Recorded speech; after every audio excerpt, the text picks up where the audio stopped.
death is nothing to us, since when we are, death has not come, and when death has come, we are not. Let no one delay the study of philosophy while young, nor weary of it when old. The purpose of all knowledge, metaphysical as well as scientific, is to achieve what Epicurus called ataraxia, freedom from irrational fears and anxieties of all sorts, in brief, peace of mind.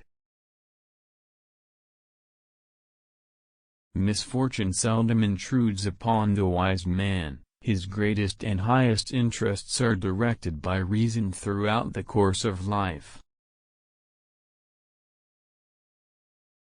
The wise man who has become accustomed to necessities knows better how to share with others than how to take from them, so great a treasure of self-sufficiency has he found. I never desired to please the rabble. What pleased them, I did not learn, and what I knew was far removed from their understanding. The most important consequence of self-sufficiency is freedom. We should look for someone to eat and drink with before looking for something to eat and drink. If the gods listened to the prayers of men, all men would quickly have perished, for they are forever praying for evil against one another. If thou wilt make a man happy, add not unto his riches but take away from his desires. Of all the things which wisdom acquires to produce the blessedness of the complete life, for the greatest is the possession of friendship. It is not the pretended but the real pursuit of philosophy that is needed, for we do not need the appearance of good health but to enjoy it in truth. We must exercise ourselves in things which bring happiness, since, if that be present, we have everything, and if that be absent, all our actions are directed toward attaining it. If a person fights the clear evidence of his senses, he will never be able to share in genuine tranquility. If you shape your life according to nature, you will never be poor. If according to people's opinions, you will never be rich.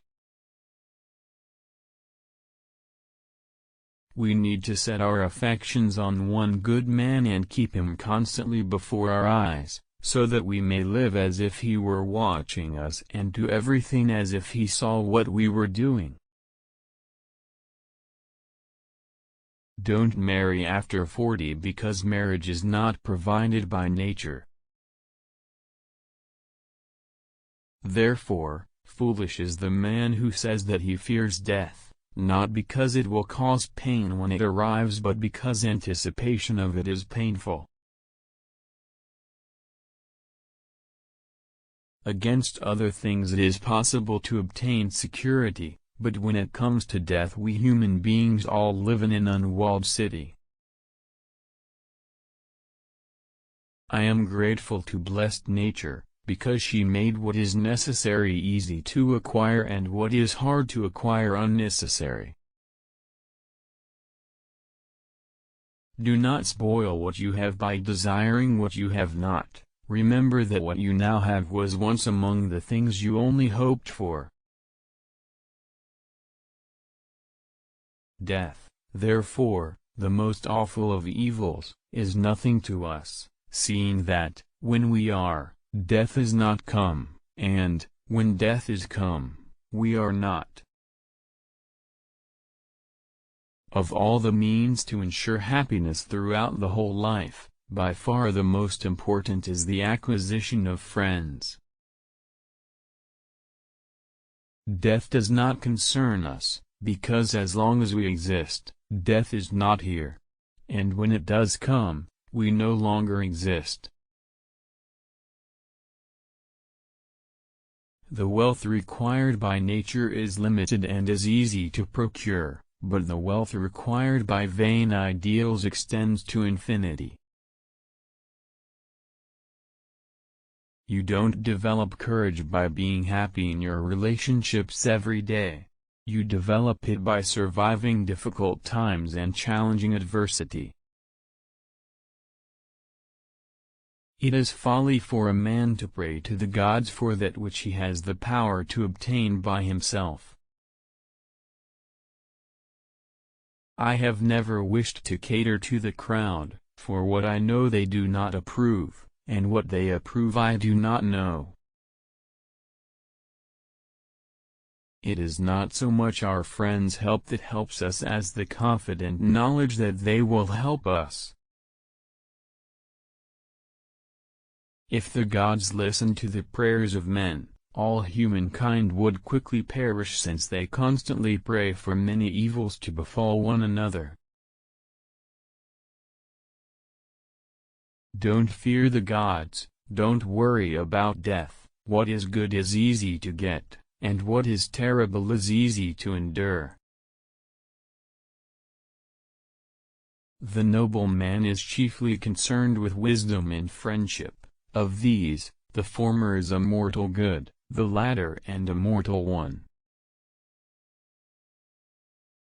The fool's life is empty of gratitude and full of fears, its course lies wholly toward the future. We must, therefore, pursue the things that make for happiness, seeing that when happiness is present, we have everything, but when it is absent, we do everything to possess it. Death is nothing to us. When we exist, death is not, and when death exists, we are not. All sensation and consciousness ends with death, and therefore in death there is neither pleasure nor pain. The fear of death arises from the belief that in death, there is awareness.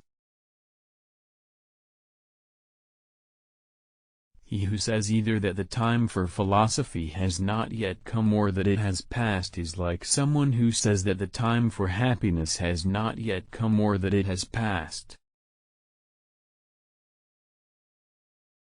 It is better for you to be free of fear lying upon a pallet, than to have a golden couch and a rich table and be full of trouble. All friendship is desirable in itself, though it starts from the need of help.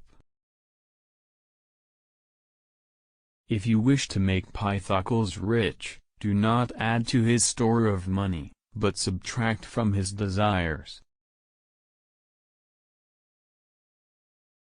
The time when you should most of all withdraw into yourself is when you are forced to be in a crowd,